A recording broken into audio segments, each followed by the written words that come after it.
ஈரானுக்கு அமெரிக்கா அனுப்பி வைத்திருக்கக்கூடிய நிபந்தனைகளும் இந்த நிபந்தனைகளை ஈரான் ஏற்றுக்கொள்ளாவிட்டால் ஆரம்பிக்கப்பட போகும் தாக்குதல்களும் இவை தொடர்பான இறுதிக்கட்ட முடிவுகளை எடுப்பதற்காக ஒன்று கூடியிருக்கக்கூடிய மொசாடின் தலைவரும் ஸ்டீவ் விட்கோஃபும் மத்திய கிழக்கை நோக்கி விரையும் அமெரிக்காவினுடைய போர் கப்பல்களும் உளவு விமானங்களும் போர் விமானங்களும் மத்திய கிழக்கில் தொடரும் உச்சக்கட்ட பதற்றங்களும் ஈரான் தொடர்பாக புலம்பும் டொனால்ட் ட்ரம்பும் சத்தமில்லாமல் சுத்தம் செய்யும் ஈரானிய பாதுகாப்பு படையினரும் அமெரிக்காவும் இஸ்ரேலி ஆக்கிரமிப்பும் லெபனான் அரசாங்கத்தின் மூலமாக ஹிஸ்புல்லாவிடம் விடுத்திருக்கக்கூடிய கோரிக்கைகளும் இதற்கு ஹிஸ்புல்லா வழங்கியிருக்கக்கூடிய பதில்களும் இதைத் தொடர்ந்து நெட்டன்யாஹூ போரமைச்சரவையில் எடுத்திருக்கக்கூடிய முடிவுகளும் சிரியாவில் தொடரும் உச்ச மோதல்களும் டொம்பெராக்கினுடைய பேச்சுவார்த்தைகளும் பின்வாங்கியிருக்கக்கூடிய குர்திஷ் SDF படைகளும் காசாவுக்காக தெரிவு செய்யப்பட்டிருக்கக்கூடிய பீஸ் கவுன்சிலை உத்தியோகபூர்வமாக அறிவித்த வெள்ளை மாளிகையும் தலைவராக தெரிவு செய்யப்பட்டிருக்கக்கூடிய டொனால்ட் ட்ரம்பும் காசா எக்ஸிகியூட்டிவ் போர்டு என்கின்ற நிர்வாக அமைப்பில் இணைக்கப்பட்டிருக்கக்கூடிய உறுப்பினர்களும் இவர்களுக்கு வழங்கப்பட்டிருக்கக்கூடிய முதலாவது வேலையும்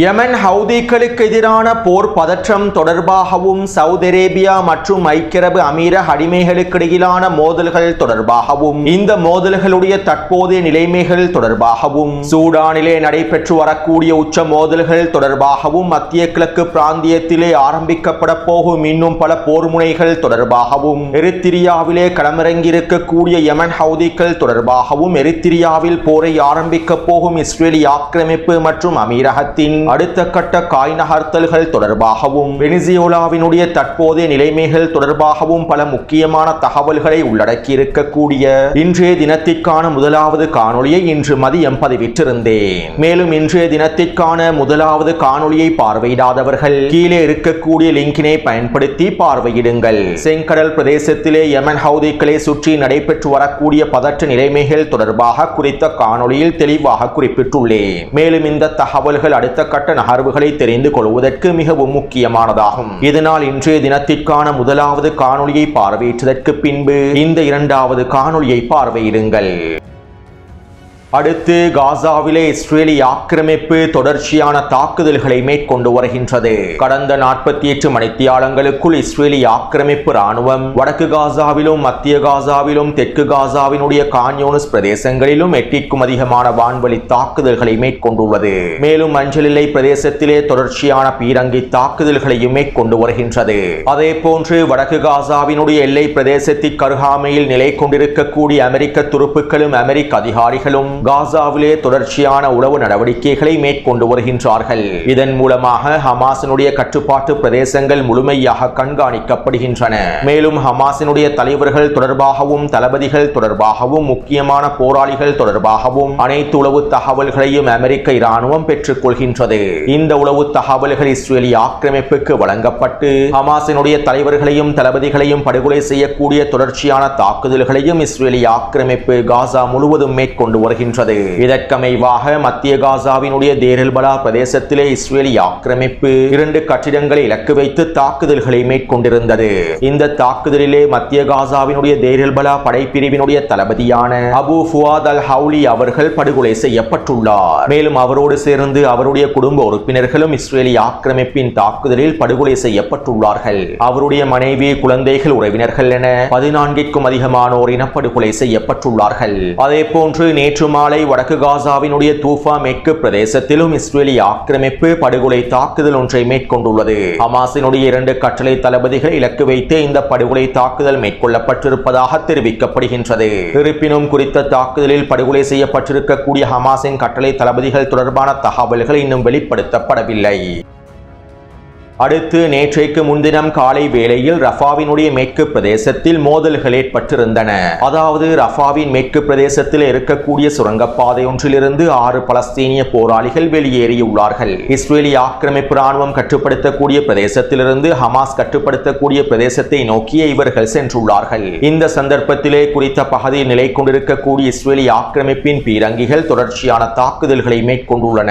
இதன்போது 6 பலஸ்தீனிய போராளிகளும் ஒன்றிணைந்து இஸ்ரேலி ஆக்கிரமிப்பினுடைய போர் வாகனங்களுக்கு எதிரான RPG ஏவுகணை தாக்குதல்களையும் மேற்கொண்டுள்ளார்கள். இந்த தாக்குதலிலே சில சிப்பாய்கள் கொல்லப்பட்டிருப்பதாகவும் போர் வாகனங்கள் அளிக்கப்பட்டிருப்பதாகவும் தெரிவிக்கப்படுகின்றது. மேலும் இதைத் தொடர்ந்து இஸ்ரேலி ஆக்கிரமிப்பு ராணுவம் குறித்த போராளிகளை இலக்கு வைத்து வான்வழி தாக்குதல்களை மேற்கொண்டுள்ளது. இந்த தாக்குதலிலே 2 பலஸ்தீனிய போராளிகள் கொல்லப்பட்டிருப்பதாக தெரிவிக்கப்படுகின்றது. மேலும் எஞ்சிருக்கக்கூடிய 4 பலஸ்தீனிய போராளிகளும் ரஃபாவின் வடமேற்கு எல்லை பிரதேசத்தினூடாக ஹமாஸின் கட்டுப்பாட்டு பிரதேசங்களுக்குள் சென்று விட்டதாகவே தெரிவிக்கப்படுகின்றது. அதாவது ரஃபாவின் கிழக்கு சுரங்க பாதைகளில் சிக்கியிருக்கக்கூடிய பலஸ்தீனிய போராளிகளில் 6 பேரே இவ்வாறு ரஃபாவின் மேற்கு பிரதேசம் வரை சுரங்கத்தினூடாக வருகை தந்து ஹமாஸினுடைய கட்டுப்பாட்டு பிரதேசங்களுக்குள் நுழைவதற்கு முயற்சி செய்துள்ளார்கள். இந்த சந்தர்ப்பத்திலே இரு தரப்பினருக்கும் இடையிலான மோதல்களும் ஏற்பட்டுள்ளன. அதே போன்று ரஃபாவின் கிழக்கு பிரதேசத்திலே சிக்கியிருக்கக்கூடிய பலஸ்தீனிய போராளிகளில் அதிகமானோர் பாதுகாப்பாக ஹமாஸின் கட்டுப்பாட்டு பிரதேசங்களுக்குள் நுழைந்திருப்பதாகவும் தெரிவிக்கப்படுகின்றது. மேலும் இவ்வாறு கிழக்கு சுரங்கப்பாதைகளில் இருந்து ஹமாஸின் கட்டுப்பாட்டு பிரதேசங்களை நோக்கி நகர்ந்த பலஸ்தீனிய போராளிகளில் 45க்கும் அதிகமானோர் கொல்லப்பட்டிருப்பதாகவும் சில ஆதாரங்கள் குறிப்பிடுகின்றன. அதாவது ரஃபாவின் கிழக்கு பிரதேச சுரங்கப்பாதைகளில் சிக்கிக் கொண்டிருந்த 200க்கும் அதிகமான பலஸ்தீனிய போராளிகளில் 45க்கும் அதிகமான பலஸ்தீனிய போராளிகள் கொல்லப்பட்டிருப்பதாகவும் அதிகளவான பலஸ்தீனிய போராளிகள் ஹமாஸ் கட்டுப்பாட்டு பிரதேசங்களுக்குள் நுழைந்திருப்பதாகவும் இன்னும் ஒரு சில பலஸ்தீனிய போராளிகள் ரஃபாவின் கிழக்கு பிரதேசத்தில் சிக்கிக் கொண்டிருக்கலாம் என்றுமே தெரிவிக்கப்படுகின்றது. அடுத்து காசாவுக்கான பீஸ் கவுன்சிலை அமெரிக்க வெள்ளை மாளிகை உத்தியோகபூர்வமாக அறிவித்துள்ளது. வெள்ளை மாளிகை வெளியிட்டிருக்கக்கூடிய தகவல்களுக்கு அமைவாக காசாவுக்கான பீஸ் கவுன்சிலுடைய தலைவராக டொனால்ட் ட்ரம்பே தெரிவு செய்யப்பட்டுள்ளார். மேலும் இவரோடு சேர்ந்து அமெரிக்காவினுடைய வெளியுறவுத்துறை அமைச்சர் மார்க்கோ ரூபியோவும் அமெரிக்க தூதர் ஸ்டீவ் விட்கோஃபும் போர் அமைச்சர் பீட் ஹெக்ஸத்தும் பிரித்தானியாவின் முன்னாள் பிரதமர் டோனி பிளேரும் ராபர்ட் கேப்ரியல் மற்றும் அஜய் பங்கா ஆகியோரும் உள்ளடக்கப்பட்டுள்ளார்கள். இந்த பீஸ் கவுன்சிலின் தலைவராக பிரித்தானியாவின் முன்னாள் பிரதமர் டோனி பிளேர் தெரிவு செய்யப்படுவார் என ஆரம்பத்தில் தெரிவிக்கப்பட்டது. பிறகு இதற்கான விமர்சனங்கள் முன்வைக்கப்பட்டிருந்தன. இதைத் தொடர்ந்து ஐநாவின் மத்திய கிழக்கிற்கான முன்னாள் தூதுவரும் ஐக்கிய அரபு அமீரகத்திலே இருந்து செயற்படக்கூடியவருமான நிக்கலோவ் மால்டனேவ் தலைவராக தெரிவு செய்யப்படுவார் என்றும் குறிப்பிடப்பட்டிருந்தது. நேற்றைக்கு முன்தினம் வெளியிட்ட காணொலியில் இவர் தொடர்பாக குறிப்பிட்டிருந்தேன். மேலும் இவருக்கான விமர்சனங்களும் எழுந்திருந்தன. இப்படியான நிலைமையிலேயே இந்த விமர்சனங்களுக்கு மத்தியிலேயே காசாவின் பீஸ் கவுன்சிலின் தலைவராக டொனால்ட் ட்ரம்ப் அவரையே தெரிவு செய்து கொண்டுள்ளார். குட்டி சாத்தான்களுக்கு பதிலாக பெரிய சாத்தானாக இருக்கக்கூடிய நானே காசாவின் பீஸ் கவுன்சிலின் தலைவராக இருக்கின்றேன் என்று டொனால்ட் ட்ரம்பே அவரை தெரிவு செய்து கொண்டுள்ளார். அத்தோடு இந்த பீஸ் கவுன்சிலுக்கு கீழால் காசாவுக்கான எக்ஸிகியூட்டிவ் போர்டு ஒன்று தெரிவு செய்யப்பட்டுள்ளது. அதாவது காசாவுக்கான நிர்வாக வாரியம் ஒன்று உருவாக்கப்பட்டுள்ளது. மேலும் காசாவினுடைய இந்த எக்ஸிகியூட்டிவ் போர்டில் அமெரிக்க தூதர் ஸ்டீவ் விட்கோஃபும் டொனால்ட் ட்ரம்பினுடைய மருமகனான ஜரேட் குஷ்னரும் துருக்கியின் வெளியுறவுத்துறை அமைச்சரான ஹக்கன் ஃபிதானும் கத்தாரினுடைய பிரதிநிதியான அலி அல் தவாதி அவர்களும் எகிப்திய உளவுத்துறை தலைவரான ஹசன் ராஷிதும் ஐக்கிய அரபு அமீரகத்தினுடைய பிரதிநிதியான ரீமல் ஹாஷிமியும் இஸ்ரேலி ஆக்கிரமிப்பின் மிகப்பெரிய தொழிலதிபரான யாக்கிர் கபாகும் பிரித்தானியாவின் முன்னாள் பிரதமர் டோனி பிளேரும் இஸ்ரேலி ஆக்கிரமிப்பின் இன்னும் ஒரு மிக முக்கியமான தொழிலதிபர்களில் ஒருவரான மார்க் ரோவனும் ஐநாவுக்கான முன்னாள் தூதராக செயற்பட்ட நிக்கலோவ் மால்டனோவும் தெரிவு செய்யப்பட்டுள்ளார்கள். இவர்கள் அனைவரும் ஒன்றிணைந்து காசாவின் எக்ஸிகியூட்டிவ் போர்டை வழிநடத்தப் போகின்றார்கள். மேலும் காசாவினுடைய இந்த எக்ஸிகியூட்டிவ் போர்டுக்கான தலைவர் இன்னும் வெளிப்படுத்தப்படவில்லை. பெரும்பாலும் டொனால்ட் ட்ரம்பினுடைய தலைமையிலேயே காசாவின் எக்ஸிகியூட்டிவ் போர்டானது வழிநடத்தப்படும் என தெரிவிக்கப்படுகின்றது. அதாவது ஜியோனிச தலைவர்களையும் அவர்களுக்கு கீழால் இயங்கக்கூடிய அடிமை அரபுகளையும் துரோகிகளையும் ஒன்றிணைத்து காசாவுக்கான எக்ஸிகியூட்டிவ் நிர்வாக அமைப்பு உருவாக்கப்பட்டுள்ளது. மேலும் இஸ்ரேலி ஆக்கிரமிப்பினுடைய மிக முக்கியமான தொழிலதிபர்களும் ஐக்கிய அரபு அமீரகத்தினுடைய தொழிலதிபர்களும் அமெரிக்காவினுடைய தொழிலதிபர்களும் என அனைத்து ரியல் எஸ்டேட் வியாபாரிகளும் உள்ளடங்கப்பட்டுள்ளார்கள். சுருக்கமாக குறிப்பிடுவதாக இருந்தால் காசாவை தரைமட்டமாக்கி காசாவில் இருக்கக்கூடிய அனைத்து வளங்களையும் கொள்ளையடித்து காசாவிலே ரியல் எஸ்டேட் வியாபாரத்தை மேற்கொண்டு ஒட்டுமொத்த காசாவையும் விற்பனை செய்யக்கூடிய அனைத்து முக்கியமான ஜியோனிச தலைவர்களும் அடிமைகளும் துரோகிகளும் ஒன்றிணைந்து காசாவினுடைய எக்ஸிகியூட்டிவ் போர்டை வழிநடத்தப் போகின்றார்கள். மேலும் காசாவினுடைய எக்ஸிகியூட்டிவ் போர்டிற்கு கீழால் தான் பலஸ்தீனிய தொழில்நுட்ப குழுவும் இயங்கப் போகின்றது. 15 பேரை கொண்டிருக்கக்கூடிய பலஸ்தீனிய தொழில்நுட்ப குழு இயங்கப் போகின்றது. மேலும் இந்த ஜியோனிச தலைவர்களை மீறி அடிமைகளை மீறி துரோகிகளை மீறி காசாவிலே இயங்கப் போகும் பலஸ்தீனிய தொழில்நுட்ப குழுவுக்கு எந்த அதிகாரமும் கிடைக்கப் போவதில்லை. அது மட்டுமல்லாமல் காசாவினுடைய எக்ஸிகியூட்டிவ் போர்டுக்கு வழங்கப்பட்டிருக்கக்கூடிய முதலாவது வேலையே காசாவிலே ஹமாஸை நிராயுத பாணியாக்குவதுதான். காசாவிலே ஹமாஸை நிராயுத பாணியாக்காமல் காசாவை புனரமைக்க முடியாது என அவர்கள் தெரிவித்துள்ளார்கள். மேலும் பலஸ்தீனிய தொழில்நுட்ப குழுவையும் இதற்காகவே பயன்படுத்த போவதாகவும் தெரிவித்துள்ளார்கள். எனவே தற்போது காசாவினுடைய கள நிலைமைகள் சிக்கலாகவே காணப்படுகின்றன. மேலும் இவை தொடர்பாக ஹமாஸினுடைய தலைவர்கள் எவ்வாறான முடிவுகளை எடுக்கப் போகின்றார்கள் என்பதனை நாங்கள் பொறுத்திருந்து பார்ப்போம்.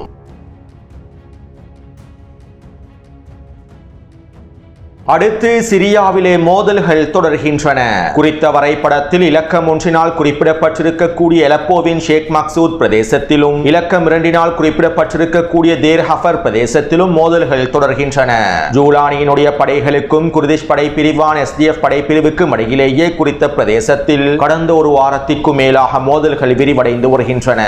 மேலும் ஜூலானியின் அரச படைகளுக்கு ஆதரவாக சிரியாவின் வடக்கு பிரதேசத்திலே இருக்கக்கூடிய துருக்கி ஆதரவு படைகளான SNA படைகளும் களமிறங்கியுள்ளன.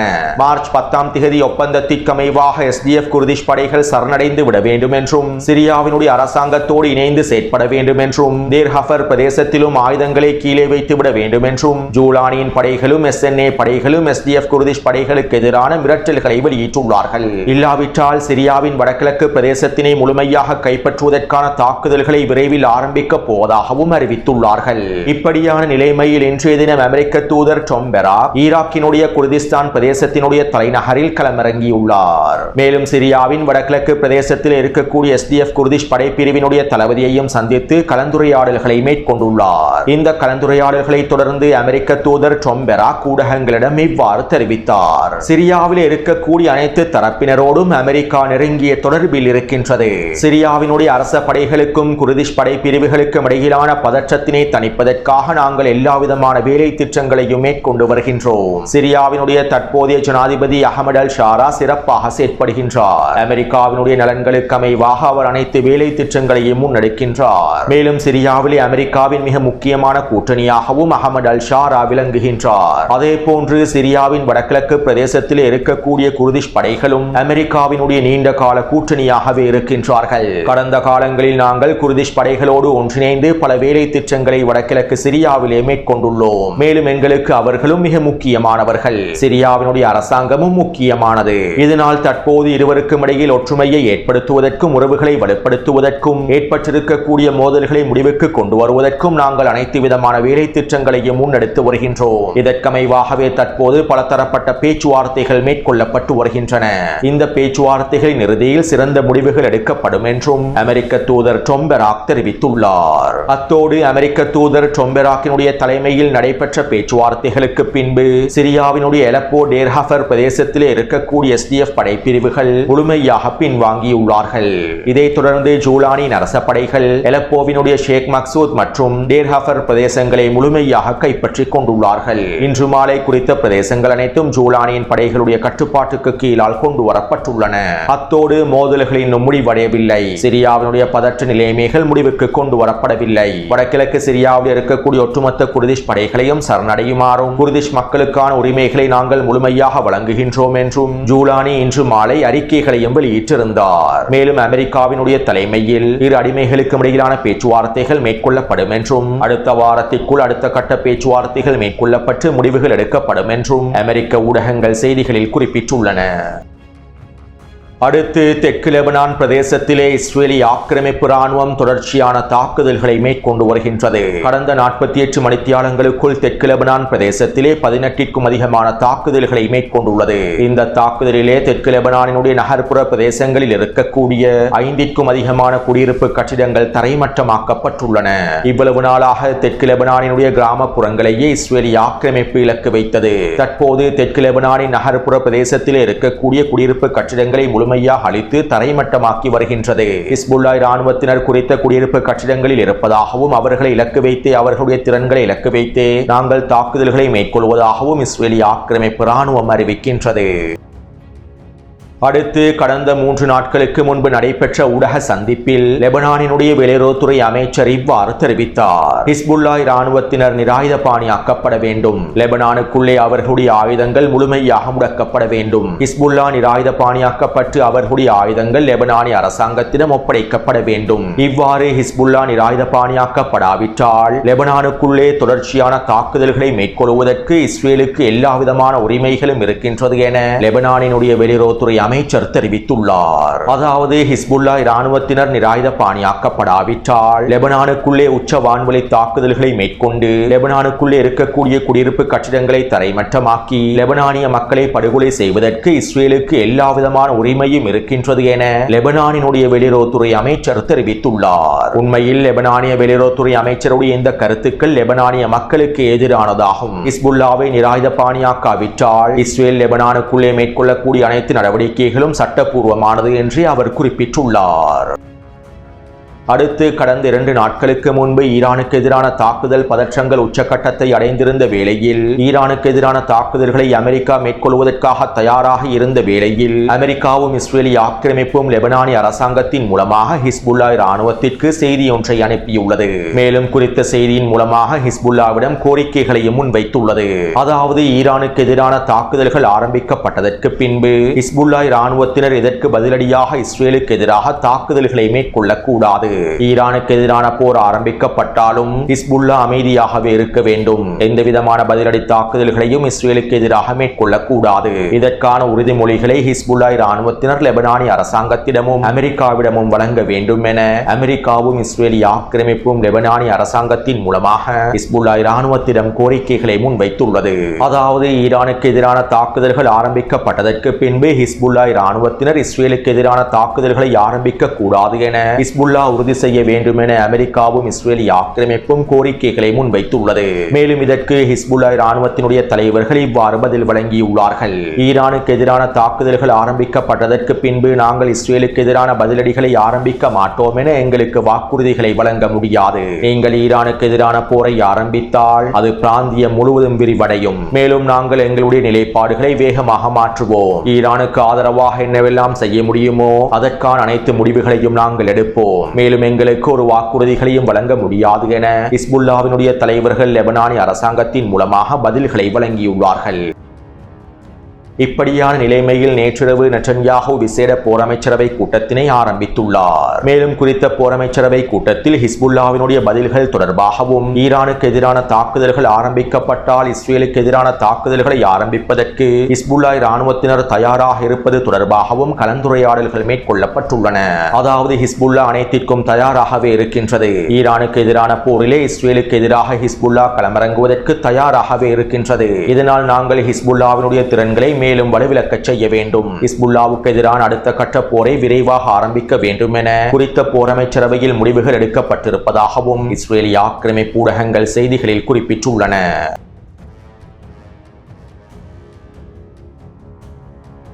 ஈரானின் IRGC இராணுவமும் ஈரானிய பசிச் படைப்பிரிவினரும் ஈரானிய பாதுகாப்பு படைப்பிரிவினரும் ஈரானின் ஒவ்வொரு தெருவாகவும் ஒவ்வொரு வீடாகவும் சோதனை நடவடிக்கைகளை மேற்கொண்டு கலவரக்காரர்களையும் வன்முறையாளர்களையும் ஜியோனிச கைக்கூலிகளையும் கொத்து கொத்தாக தட்டி தூக்கி வருகின்றார்கள். கடந்த 48 மணித்தியாலங்களுக்குள் மாத்திரம் 5000க்கும் அதிகமான ஜியோனிச கைக்கூலிகளும் கலவரக்காரர்களும் இவ்வாறு கைது செய்யப்பட்டிருப்பதாக சில ஆதாரங்கள் தெரிவிக்கின்றன. சுருக்கமாக குறிப்பிடுவதாக இருந்தால் ஈரானினுடைய ஒவ்வொரு தெருவையும் ஒவ்வொரு வீட்டையும் சோதனை செய்து ஜியோனிச கைக்கூலிகளையும் கலவரக்காரர்களையும் சுத்தம் செய்து வருகின்றார்கள். ஈரானுக்குள்ளே இருக்கக்கூடிய இந்த ஜியோனிச கைக்கூலிகளையும் பயங்கரவாதிகளையும் கலவரக்காரர்களையும் நாங்கள் முழுமையாக முடிவுக்கு கொண்டு வராமல் எங்களுடைய வேலை திட்டங்களை நிறுத்தப் போவதில்லை என ஈரானிய பாதுகாப்பு அமைச்சரும் தெரிவித்திருந்தார். இதற்கமைவாகவே தற்போது ஈரானிய இராணுவமும் பாதுகாப்பு படைப்பிரிவினரும் சத்தமில்லாமல் ஈரான் முழுவதையும் சுத்தம் செய்து வருகின்றார்கள். அத்தோடு இப்படியான நிலைமையில் டொனால்ட் ட்ரம்ப் ட்ரூத் சோஷியல் தளத்தில் இவ்வாறு தெரிவித்துள்ளார். நேற்று ஈரானிலே நடக்கவிருந்த 800க்கும் அதிகமான மரண தண்டனைகள் நிறுத்தப்பட்டுள்ளன. என்னுடைய மிரட்டல்களினாலும் எச்சரிக்கைகளினாலும் ஈரானிய தலைவர்கள் இந்த மரண தண்டனைகளை நிறுத்திவிட்டார்கள். மேலும் ஈரானினுடைய இந்த செயற்பாடுகளை நான் மதிக்கின்றேன் என டொனால்ட் ட்ரம்ப் ட்ரூத் சோஷியல் தளத்தில் குறிப்பிட்டுள்ளார். உண்மையிலேயே டொனால்ட் ட்ரம்பினுடைய இந்த கருத்துக்களை நினைத்தால் வேடிக்கையாகவே இருக்கின்றது. டொனால்ட் ட்ரம்ப் இவ்வாறு புலம்பித் திரியும் வேளையில் ஈரானிய பாதுகாப்பு படையினர் ஈரானை முழுமையாக சுத்தம் செய்து வருகின்றார்கள்.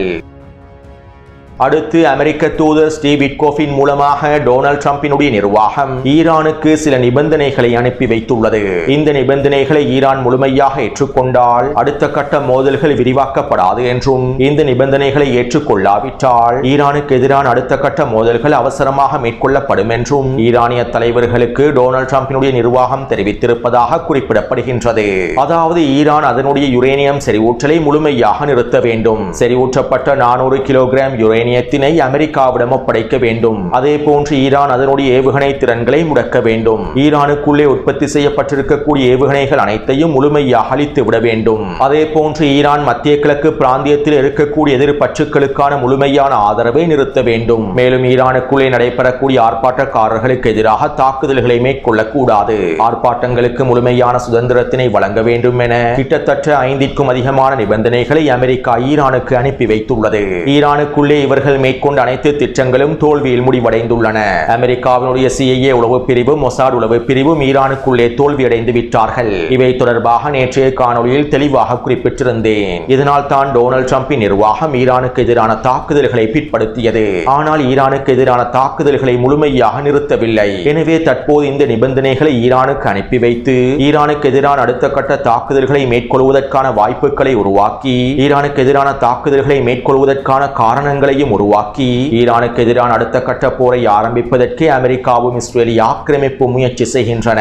மேலும் இதற்கமைவாக இன்றைய தினம் மொசாடினுடைய தலைவர் அமெரிக்காவுக்கு விஜயம் செய்துள்ளார். அமெரிக்காவிலே ஸ்டீவ் விட்கோஃபோடு விசேட கலந்துரையாடல்களையும் மேற்கொண்டு வருகின்றார். அதே போன்று இன்றைய தினம் அமெரிக்க செனட்டர் லிண்ட்சே கிரஹாம் இஸ்ரேலிய ஆக்கிரமிப்பில் களமிறங்கியுள்ளார். ஈரானுக்கு எதிரான அடுத்த கட்ட தாக்குதல்களை மேற்கொள்வது தொடர்பாக நெட்டன்யாகுவோடு விசேட கலந்துரையாடல்களையும் லிண்ட்சே கிரஹாம் மேற்கொள்ளப் போகின்றார். அத்தோடு மத்திய கிழக்கு பிராந்தியத்திலே பதற்ற நிலைமைகள் தொடர்கின்றன. அமெரிக்காவினுடைய ஆப்ரஹாம் லிங்கன் போர் கப்பலும் தற்போது மத்திய கிழக்கை நோக்கி நகர்ந்து கொண்டிருக்கின்றது. அதே போன்று அமெரிக்காவினுடைய உளவு விமானங்கள் பாரசீக வளைகுடா பிரதேசத்திலும் செங்கடல் பிரதேசத்திலும் முழுமையாக களமிறக்கப்பட்டு கண்காணிப்பு நடவடிக்கைகளை மேற்கொண்டு வருகின்றன. ஐரோப்பிய நாடுகளில் இருக்கக்கூடிய அமெரிக்காவினுடைய இராணுவ தளங்களில் இருக்கக்கூடிய போர் விமானங்களும் உளவு விமானங்களும் மத்திய கிழக்கை கண்காணிப்பதற்காக முழுமையாக களமிறக்கப்பட்டுள்ளன. அதே போன்று மத்திய கிழக்கு பிராந்திய இருக்கக்கூடிய அமெரிக்க இராணுவ தளங்களும் முழுமையாக காலி செய்யப்பட்டுள்ளன. அத்தோடு ஐரோப்பிய ஒன்றியம் ஈரானினுடைய வான்பரப்பை பயன்படுத்த வேண்டாம் என்றும் விமான சேவை நிறுவனங்களுக்கு உத்தரவிட்டுள்ளது. மேலும் அதிகளவான நாடுகள் இஸ்ரேலிய ஆக்கிரமிப்புக்கான விமான சேவைகளை மீண்டும் ஆரம்பிக்கவும் இல்லை. எனவே மத்திய கிழக்கு பிராந்தியத்தில் ஈரானுக்கு எதிரான தாக்குதல் பதற்றம் இன்னும் உச்சக்கட்டத்திலேயே இருக்கின்றது. மேலும் இவர்கள் ஈரானுக்கு எதிரான தாக்குதல்களை ஆரம்பிப்பதற்கான சரியான காரணத்தையும் சரியான வாய்ப்பையும் தேடி வருகின்றார்கள். அத்தோடு ஈரானும் அனைத்திற்கும் தயாராகவே இருக்கின்றது. ஆக்கிரமிப்பாளர்களுக்கு தகுந்த பதிலடிகளை வழங்குவதற்கு ஈரான் முழுமையாக தயாராகவே இருக்கின்றது. எனவே இந்த காணொளி தொடர்பான கருத்துக்களை பதிவிடுங்கள். தொடர்ந்தும் என்னுடன் இணைந்திருங்கள். நன்றி, வணக்கம்.